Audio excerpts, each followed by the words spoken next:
Good afternoon, friends, and welcome back to the Messy Craft Room. It's good to have you here. Merry Christmas. We're in December, isn't it brilliant? I just love Christmas. I've got a really lovely project, so welcome back to the channel. It's really good to have you here. I'm going to do a little scrap buster again today, and it's just a really practical, useful scrap buster is this. I'm in love with these. And there's all sorts of different options to the fastenings and everything else, but we'll make that quite clear later. All I've done, move the camera down for you so you can see a little bit closer. I've got two pieces of fabric which are 8 inches by 5 inches, and then I've got a piece of iron-on interfacing which is just 7.5 by 4.5, so it's just slightly smaller. I'll just put it against the front so you can see it better actually. There, it's just slightly smaller. So all I'm going to do with that is find the bobbly side, which is where the glue is, and I'm just going to iron that on. I'll just iron it onto, I don't know, probably this bit. It doesn't matter really. It doesn't have to be on both. Be front or back, just center it a little bit. I'm going to turn this over to iron it because it doesn't like a hot iron, doesn't that interfacing? It's not a brand name, I just got some off Amazon that was relatively cheap. So just going to put the iron on that just to melt those bubbles of glue that are on the interface, and it sticks to the fabric. Okay, that should be enough. And then, yes, that's fabulous. And then all we're going to do is put these two together. Like so. Now, very similar to the key fob, not the key fob, what was it? Very similar to the lip balm holder. We are going to cut the top. But instead of making a tag, we're going to make a point. So we need to find the middle. Let me just pin these together, bear with.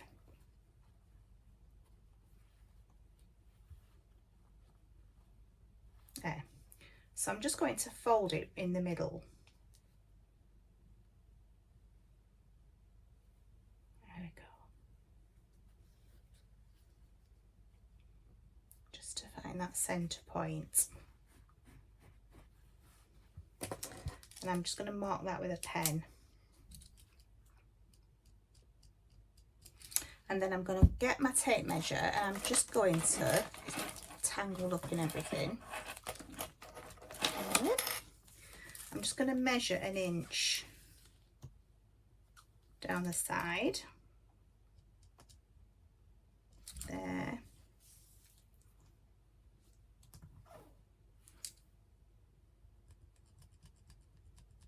And there. Now then, should I do this in one go on the cutting mat to make it a little bit more even? I think I will.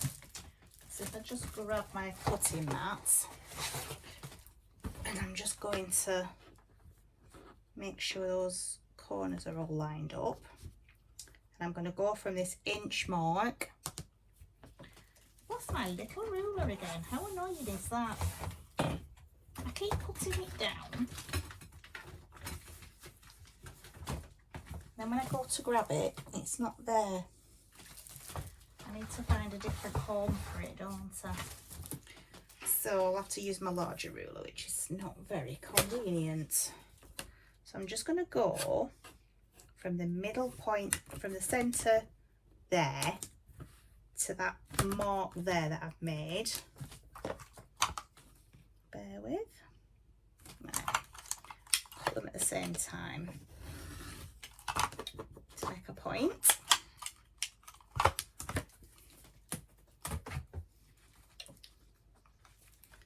Absolutely fabulous. Ooh.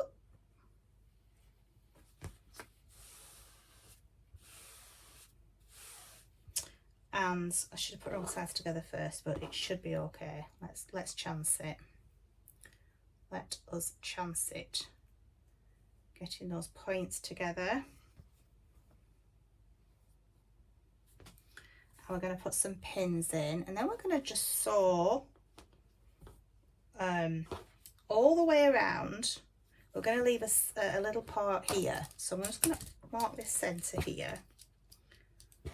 Probably better if I did it on that side, wouldn't it? I'd be able to see it better. This is a friction pen, so it is heat erasable. As soon as I put an eye into it, it disappears. Watch, can you see those two? I don't know if you can see those two marks.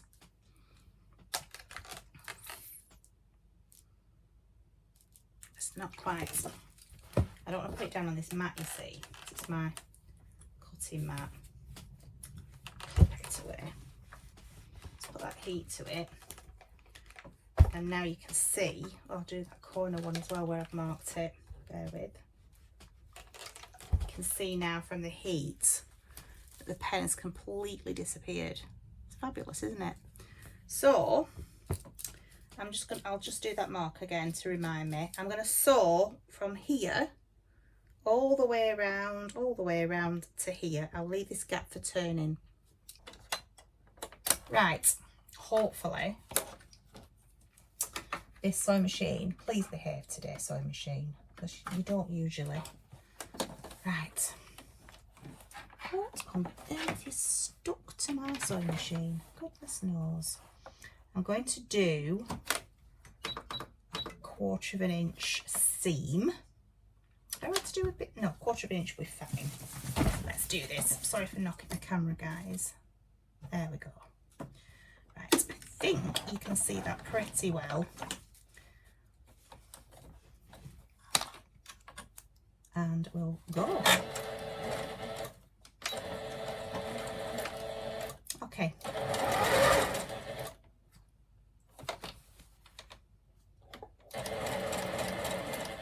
Do you ever have that where you actually press the foot and it doesn't do anything? Do you ever have that issue? Sat there pressing the foot and it's just not working.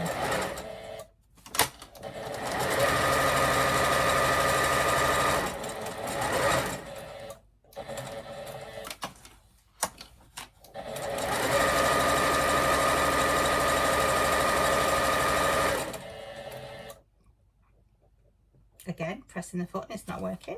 Come on.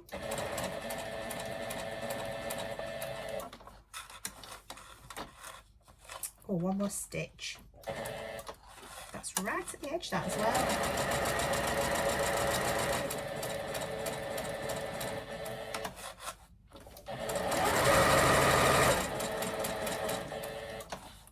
And down again.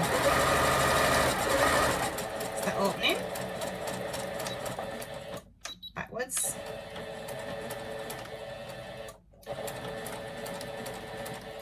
Right, the reason why I've gone forward and backwards there is because I really want to strengthen those stitches there where there's going to be some stress.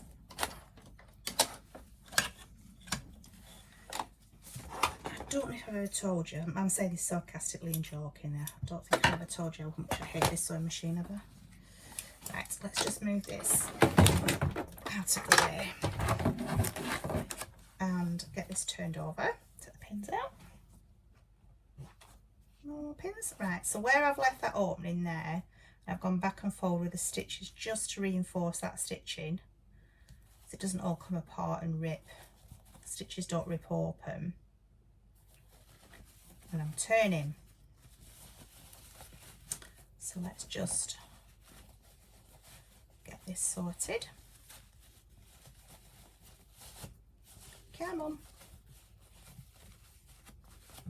Got quite a few exciting projects coming up, so I'm desperately hoping that I can find some time during the day, whether it even be early evening like it is now, where I can just, even if it's only a 10-minute video, just to get it out for these wonderful projects that I really enjoy, you know. So let me find my turning tool, aka crochet hook.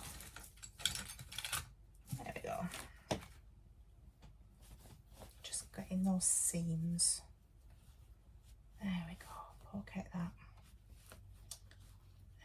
And I will iron it again just to make those edges seem more crisp and neat. But just for now, I just want to pull out these. You can cut some excess bulk off the seam if you want to. But I didn't have that much of just doing 1/4 of an inch seam, you see. So what I will do, I lost my little scissors. Where are you?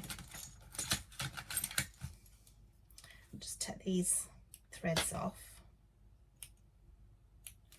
So while that opening there, I'm just going to fold that in and give it a really good press.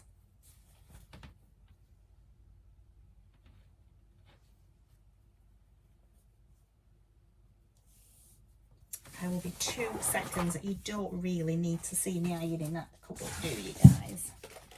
I think we all know what an iron looks like.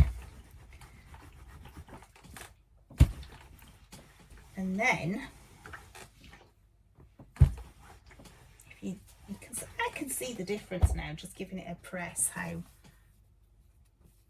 neat those edges are. So what we need to do now is bring this up like that. And I'm guessing about 2 inches-ish. That's 2.5 inches. So my tape measure would stop throwing itself on the floor. I think we can get away with a little bit more, because we really want that gift card that you're giving to be quite secure, don't we? Let's just measure that. Yeah, 2 3/4 inches, and then I'm going to fold this over.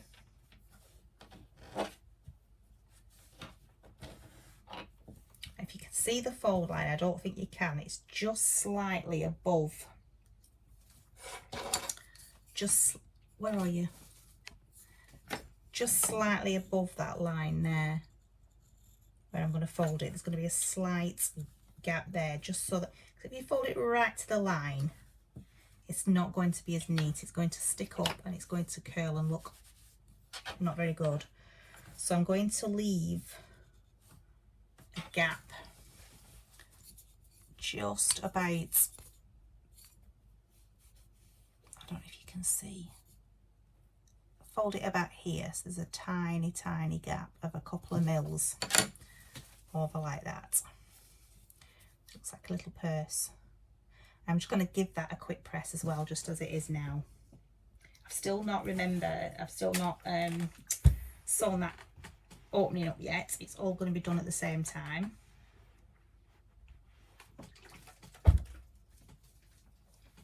So I'm going to sew down that side, and I'm going to sew down that side.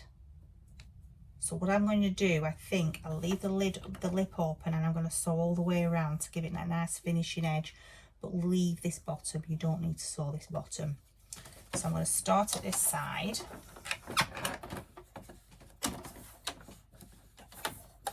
What's that knocking on? Messy craft room, guys. Sewing machine was wobbling on something, goodness knows what. So I'm just going to get it. I am using white stitching. If you're not too confident with your stitching, you can always get a red thread or a coordinated thread for whatever fabric you're using. But I quite fancy the idea of having some white stitching on it, because we've got the white snowflakes in the lining. I'm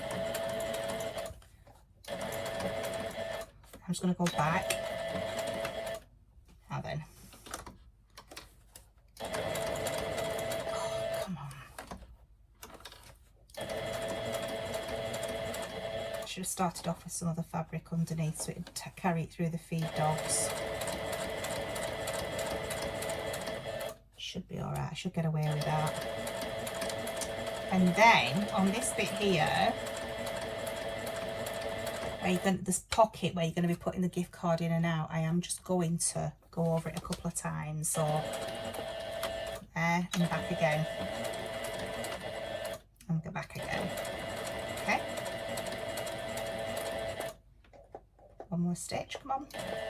Oh, forgot to put the needle down.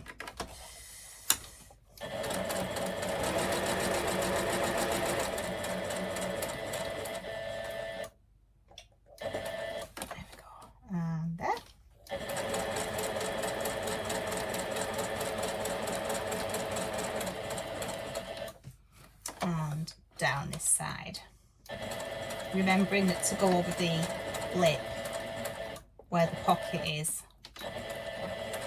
backwards and forwards again.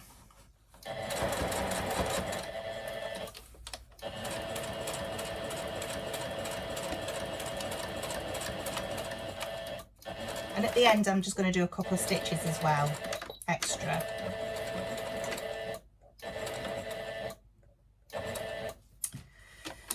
Right, so as you can see, I turned a little bit late when I was going down one side here. This stitching isn't as close to this edge as what this is, so I needed to do an extra stitch so that it was not as much of a gap, can you see? But I'm not too bothered about that, because if you are, then please use coordinating thread. So what I need to do now is find a clasp. If you can bear with me for 2 seconds, because I forgot to get my clasps out. So professional, this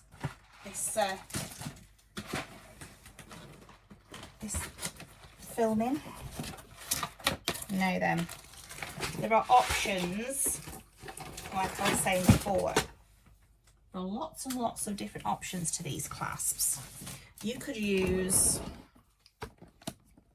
where are you? There you are. Oh, you're not doing that, are you? What are you doing? There you go. I find something to stand that up on because it's falling over. Stands do not stay in place when you're moving your camera about. Right.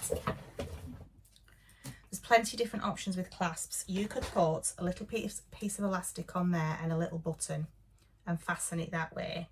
You could sew a press stud. You could have a little bit of Velcro, or hook and loop I think they call it nowadays, but the brand name's Velcro. You could have a little bit of Velcro for the fastening. That will be fine also. However, if you do have these little plastic snaps, then brilliant. I mean, I've had these for donkey's years, absolutely donkey's years, and I use these for all kinds of projects. I really do love them. Move that out of the way.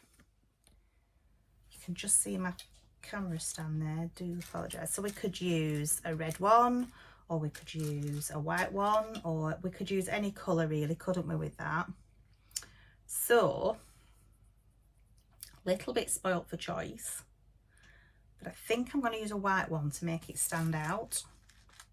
You could use a black one even, couldn't you, really? Wouldn't matter. Wouldn't matter at all. So that's what I'm after. Well, I'm not throwing them on the floor, but I'll get that later. So you have the front and you have the back of these. I'm not sure if you can pick it up on camera, but wrong one. One is slightly different to the other. There's a male and a female. So it doesn't matter which way you get them round, as long as you have one and you have the other. It doesn't matter. So all I'm going to do, goes in that way, doesn't it, guys? Yeah, it does. Haven't done these for a while. Is you get the middle, which you just measure to the point, and it's 2.5. So I need it to be what's that there? That's 4.5, isn't it? So I need it to be 2.25. It's just over, isn't it, that? So I'm going to put it just there. So I'm going to get my pen to mark it like so. Don't know if you can just see that little dot there. And then we're going to get this pointy tool, the Bradle, just where that is. That doesn't look right to me. That looks so off center.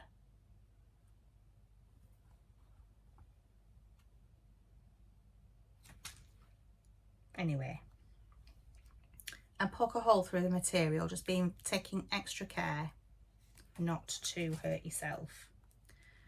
And then you get the front of that and push it on.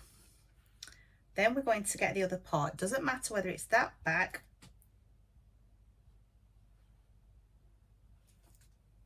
that's the wrong colour or that back. It really doesn't matter. Oh, don't drop that on the floor as well. And we're just going to push that on, and then we're going to get our little clamp, and we're just going to position that in there and give it a squeeze to fix it on. Then what you're going to do is you're going to get the closure,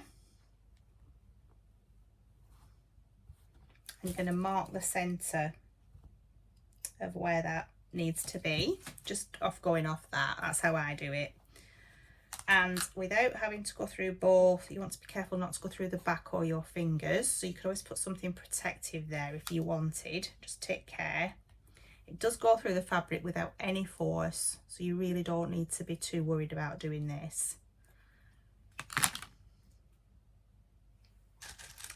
And I've lost it again, so let me just grab another now. And then you're going to put this one, that's the flat bit, through the back.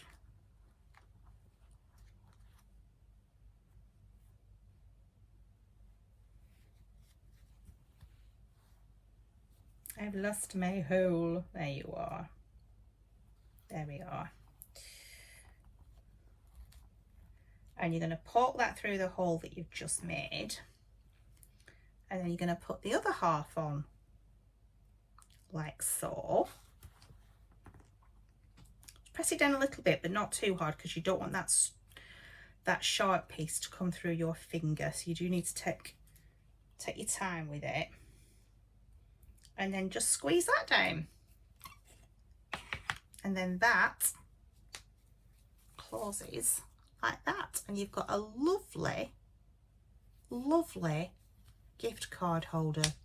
It's absolutely the perfect size. Fully lined, clasp on. Wonderful. So I hope you enjoyed that, guys. It doesn't take long to make. And I will be making quite a lot of these for this weekend for the stall. Fabulous little gifts. And obviously they're reused and reused and reused because they're fabric. They're not going into landfill. So anyway, my lovely friends, I hope you've enjoyed that. And I will try and be back again tomorrow with another video, all being well. Keep me in your prayers that I can come back again soon and do some more fabulous fun projects with you for Christmas. I'm not baking at the moment because I'm fasting, so I'm hoping to do some other baking ideas with you soon, but just for now we're doing a few sewing projects with scrap fabric. Didn't take much, did it really? So I hope to see you again soon, guys, but for now, God bless, take care, and I'll see you soon. Bye for now.